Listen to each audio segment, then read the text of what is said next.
You knew. You always knew. Before they saw the signs, before the skies turned gray, before the winds began to howl, your spirit whispered to you that a shift was coming, and not just any shift. A shaking, a stirring, a season where truth would rise and illusion would fall away like dried leaves in the wind. You were not crazy. You were called. They laughed when you spoke of the change. They scoffed at your silence. They questioned your absence, your distance, your stillness. They couldn't understand why you were no longer moved by the noise, no longer caught up in the race for approval or applause.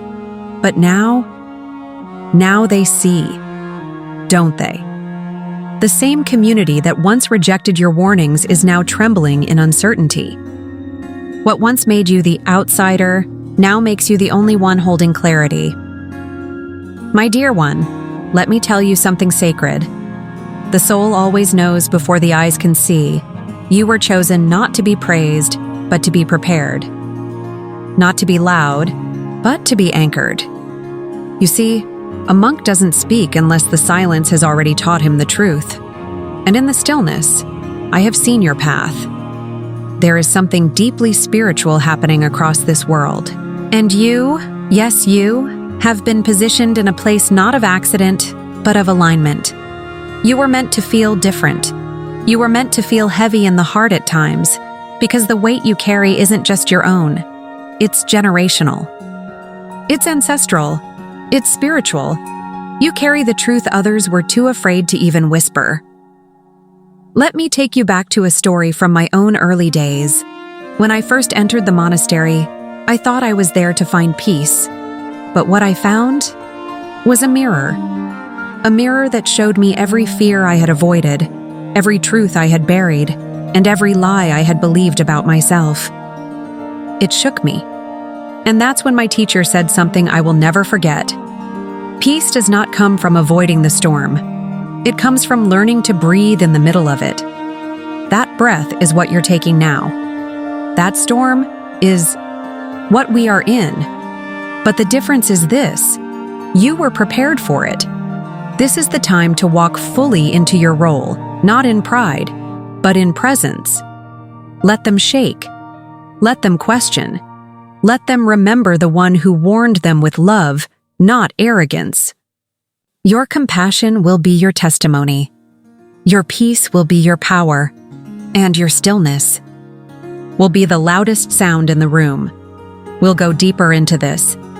There is so much more you must understand about why your isolation was protection, why your losses were sacred, and why your silence was louder than any words.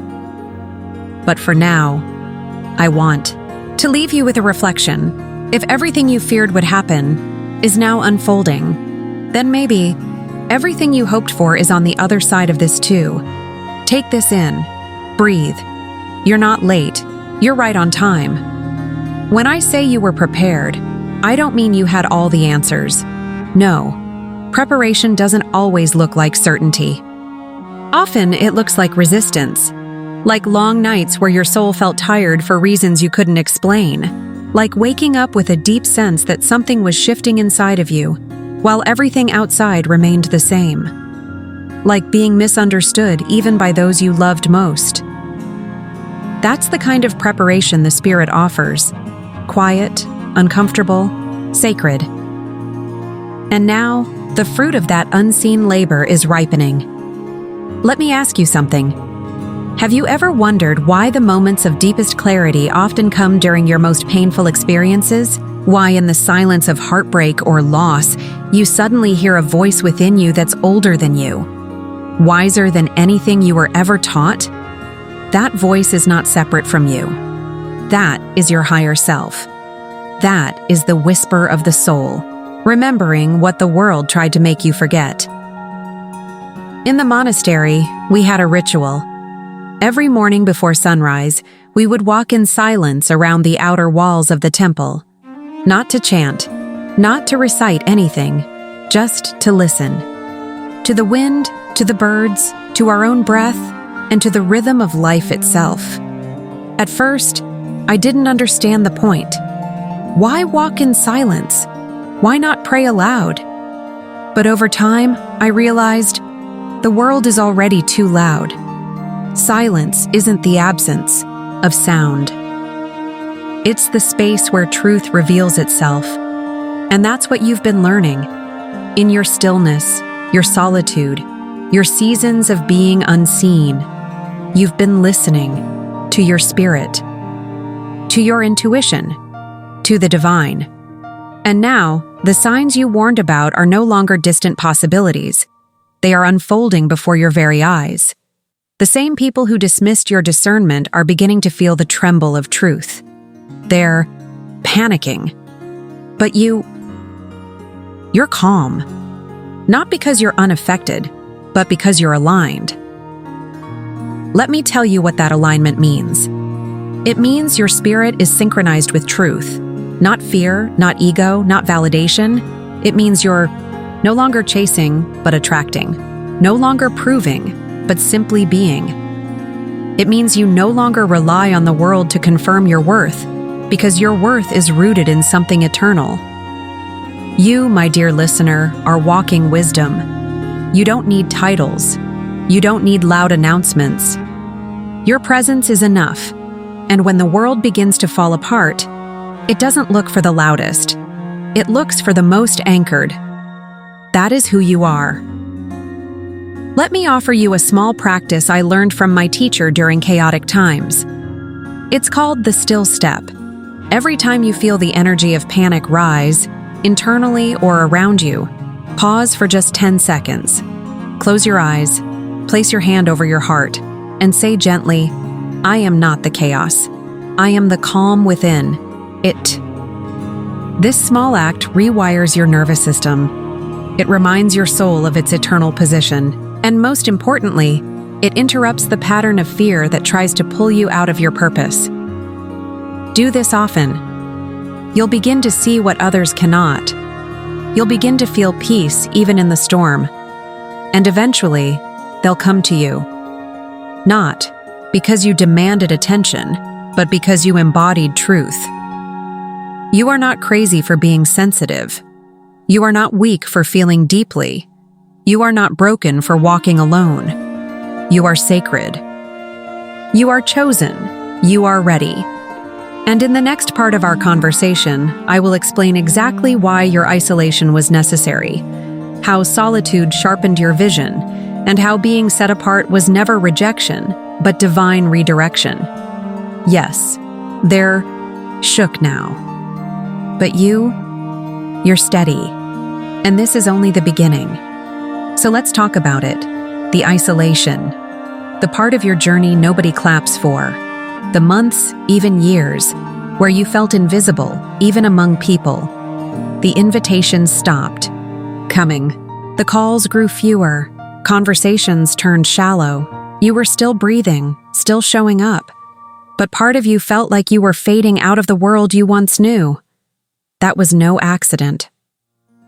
My child, the sacred path often requires solitude, not to punish you, but to prepare you.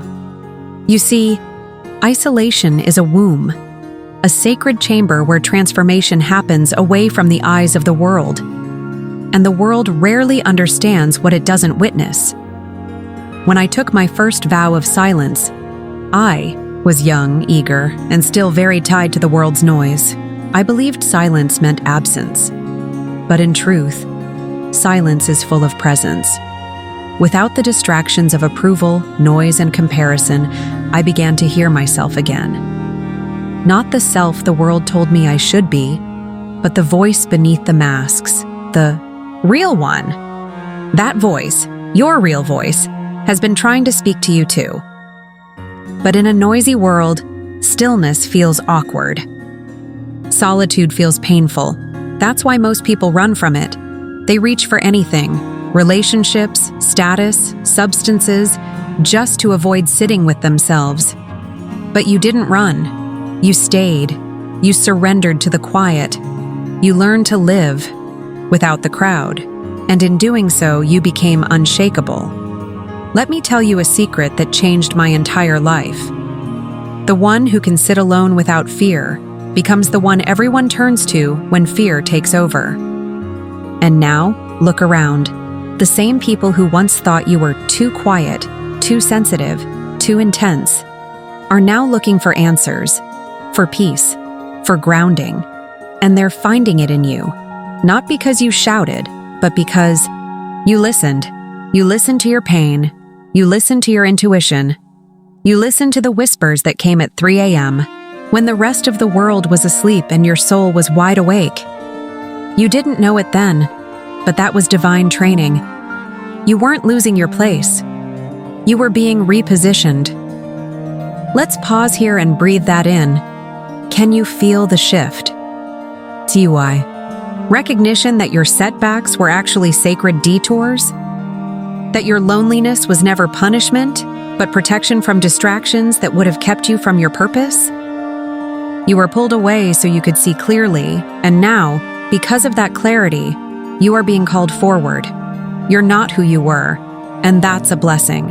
You don't fit where you used to, not because you're better, but because you're different now. You've grown. You've softened in places that used to be hard. You've become aware of patterns others still live inside. You don't engage in every conflict. You don't chase validation. You don't need constant noise to feel alive. That is evolution. You are evolving beyond your former life. And yes, that will be lonely at times, but it will also be rich, deep, meaningful, and free. In the next part of this conversation, I want to show you what happens after the isolation, when the inner work begins to shine outward, and your mere presence becomes a lighthouse for others who are just beginning to awaken. Because the truth is, what's unfolding now isn't just about what you warned others. It's also about what you are being invited to become next. The world is shifting, and you are rising with it. Now that you understand the sacredness of isolation, let us walk into what follows: the embodiment. You've been trained in private, strengthened in silence, refined in fire. And now, the time has come to become what the world desperately needs. Not louder, not bolder, but truer. The world doesn't need more noise. It needs presence. It needs calm. It needs anchored souls who can walk into chaos and not be moved, because their peace doesn't come from outside, but from deep within. You've noticed it, haven't you? The moment you stopped explaining yourself, the moment you stopped needing their approval, something shifted in your energy. Suddenly, people felt your presence before you even spoke. Some respected it. Some feared it, because people can sense when you've been somewhere deep and returned with wisdom. This, my child, is your aura. It's not something you wear. It's something you radiate when your spirit is aligned with truth. And truth is magnetic. It doesn't need to persuade. It simply is. When you embody your truth, quietly, humbly, steadily, those who are meant to find you will. Not because you chased them, but because your light reached them. Let me share a story. There was a monk in our lineage named Tenzin. He never spoke more than necessary, never sought titles, never led the chants. But he had a gaze that stilled your racing thoughts. One day, a visitor came to our monastery, a wealthy man, powerful and proud. He demanded to see the wisest monk. But instead of the abbot, we led him to Tenzin. The man scoffed. Him? He hasn't said a word since I arrived. The abbot simply smiled and replied, Yet he's the only one here whose silence made you listen. Do you see? Your life speaks when your spirit is rooted. You don't have to convince people anymore. Your energy carries your message, and the message is this: peace is possible. Wisdom is real. Clarity is accessible. But it requires inner work, sacred slowness, and the willingness to walk away from what is popular in order to return to what is true. You've done this work. You've chosen the harder road. And now, your presence is an answer to someone else's prayer. You may not even realize it, but someone is watching how you live. Someone is learning how to breathe again because you didn't give up. So now the next invitation is not just to keep embodying peace. It's to share it, not by preaching, not by correcting, but by simply being it, in how you speak, in how you listen, in how you rest, how you forgive, how you walk through the day with your head high, not in pride, but in knowing that you belong to something deeper. You are not here by accident. Your wisdom is not random. Your intuition is not an error. It's time you owned that sacred responsibility with gentle courage. In the next part of our conversation, I'll speak about what happens when you begin to influence without force, when people begin to heal just by being around you, when your energy shifts rooms before your words do. You'll learn how to protect your light while sharing it, and why your purpose doesn't require permission. It requires presence. Yes, everything you warned about is unfolding. Yes, the world is shaking. But remember this: you were born to be the calm in this storm. And now, it's your time. Now that you are walking as one who has endured the silence, survived the shaking, and awakened into clarity. Let's talk about your influence, but not the influence the world markets and sells. No, this is a sacred influence, the kind that cannot be faked or forced, the kind that comes from alignment, not ambition. You see, the more rooted you become, in truth, the less you need to prove anything to anyone. And ironically, that's when people begin to feel your power the most, because true power is quiet. It doesn't shout. It listens. It observes. And then, when the time is right, it moves. That's the influence you now carry. People around you may not be able to describe it, but they feel it. Some will be drawn to it. Others may be uncomfortable around it. Why? Because your presence reflects back to them what they have yet to face within themselves. Your peace disturbs their chaos. Your clarity exposes their confusion. Your calmness challenges their need for control. But don't shrink. Do not dim your light to comfort those who refuse to see clearly. Your job is not to adjust to the temperature of every room. Your job is to become the thermostat, the one who regulates, uplifts, and brings balance. Let me tell you what my master once whispered to me under the Bodhi tree one quiet evening. If your presence doesn't bring peace, your absence must. Not everyone is meant to walk this journey with you, and that's okay. You are not abandoning them. You are honoring yourself. Because as your light grows, your environment must shift too. New soil, new air, new conversations, new energy. You are no longer the one desperately trying to fit in. You are the one people seek when they're ready to rise. But with this influence comes responsibility to stay humble, to stay present, to stay clean in your intentions. You are not here to be worshipped. You are here to reflect truth. You are not here to rescue. You are here to remind. Remind others of their own light, their own strength, their own stillness waiting to be reclaimed. And if you ever feel overwhelmed by the weight of this calling, come back to your breath. Come back to the earth beneath your feet. Come back to the quiet sanctuary within you that no chaos can enter. You are not responsible for how people receive your light, only for how faithfully you carry it. You've come so far, and there is still more to become. Because awakening is not a destination, it is a practice.